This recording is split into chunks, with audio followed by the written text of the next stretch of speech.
दोस्तों, आज की इस वीडियो में हम बात करने वाले हैं खांसी कितने प्रकार की होती है और खांसी को कैसे आइडेंटिफाई किया जाए और साथ ही साथ किस खांसी में कौन सी दवा का इस्तेमाल किया जाता है और आपके लिए सबसे बेस्ट खांसी का सिरप कौन सा हो सकता है। इन सारी चीज़ों पे हम इस वीडियो में बात करेंगे। So for complete information watch this video till the end. Hi guys, this is Pramod Gangwar and you watching Medical Guru. Let's learn.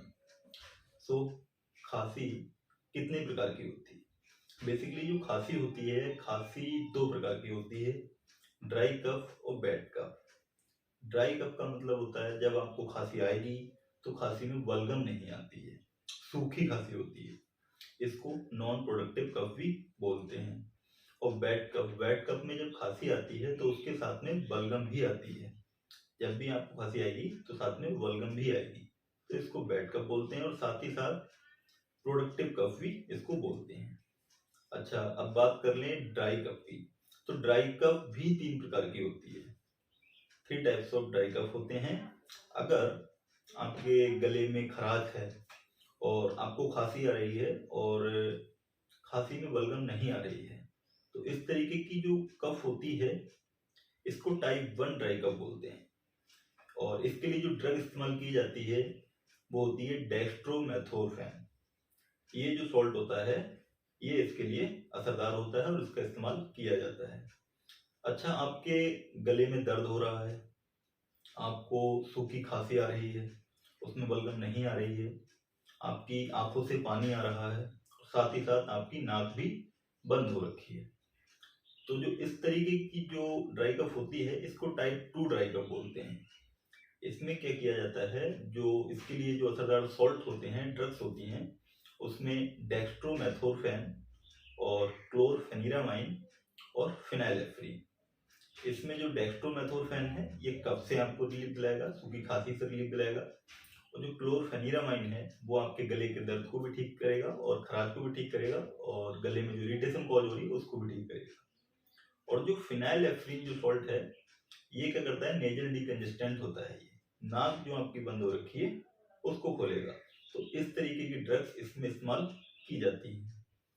अच्छा, आपको अगर खांसी कभी कभी आती है, रेगुलर आपको कफ नहीं रहता है, आपको खांसी कभी कभी आती है, लेकिन जब आती है तो इतनी भयानक खांसी आती है कि आपका फेस जो है, चेहरा जो है एकदम लाल पड़ जाता है और आपको उल्टी तक हो जाती है। मतलब होती नहीं है तो उल्टी ऐसी नौबत हो जाती है, बहुत ही भयानक वाली कफ आपको आती है और एकदम सूखी खांसी होती है।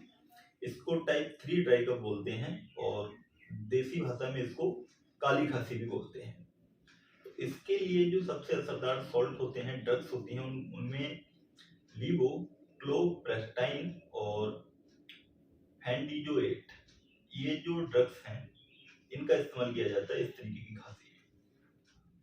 अच्छा, अगर दूसरी साइड बात करें वेट कफ के बारे में, तो इसमें क्या होता है, आपके गले में खराश रहेगी और जब आप खांसेंगे, छींकेंगे तो आपको उसमें बलगम आएगी और साथ ही साथ आपको ब्रीथिंग डिफिकल्टीज भी आएंगी, क्योंकि इसमें होता क्या है, आपका जो ट्रैकिया है, आपका जो ब्रोंकाई है, सांस वाली जो नली है, उसमें स्वेलिंग आ जाती है, जिस वजह से क्या होता है, जो ट्रैकिया का ल्यूमन साइज जो है डिक्रीज हो जाता है और ब्रीथिंग डिस्ट्रक्शन कॉज करता है।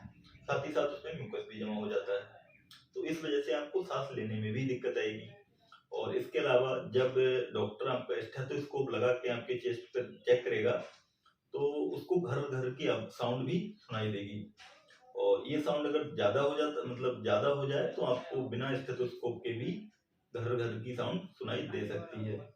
इसके साथ ही साथ आपके सर भारी रह सकता है, आपको मतलब नाक भी बंद रह सकती है।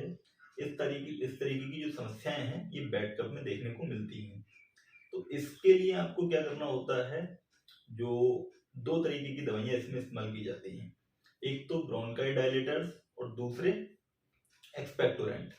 ब्रोंकाई डायलेटर्स जैसे कि टर्ब्यूटालिन, साल्ब्यूटामोल, लीवोसाल्ब्यूटामोल, ये क्या करते हैं, जो आपका ट्रैकिया है, ब्रोंकाई है, सांस वाली नली है, उसके स्वेलिंग को डिक्रीज करते हैं और ल्यूमन साइज को इंक्रीज करते हैं।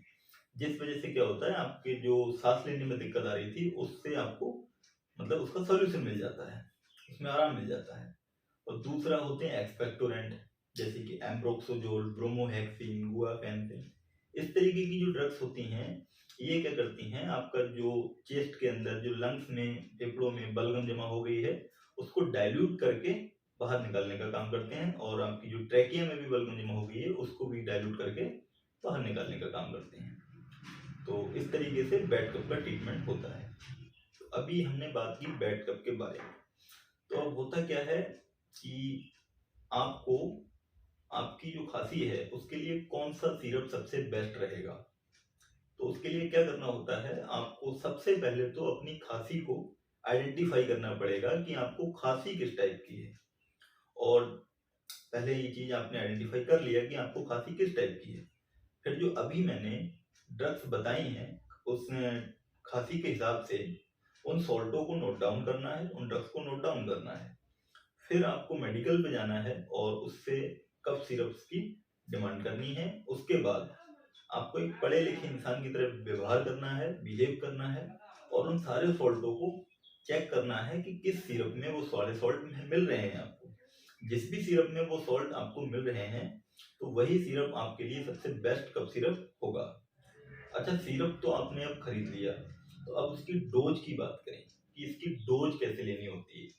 तो अगर 1 साल से 5 साल तक का बच्चा है तो उसको 5-5 ml दिन में 3 बार भी दिया जा सकता है। और अगर 5 साल से लेके 18 साल तक का पेशेंट है तो उसको 10-10 ml दिन में 3 बार दिया जा सकता है। और अगर 18 साल से एबव है और तो उसको आप 15-15 ml भी दिन में 3 बार दे सकते हैं, कोई प्रॉब्लम नहीं है। तो आई होप आपको खांसी के रिगार्डिंग सारी की सारी जानकारी मिल गई होगी।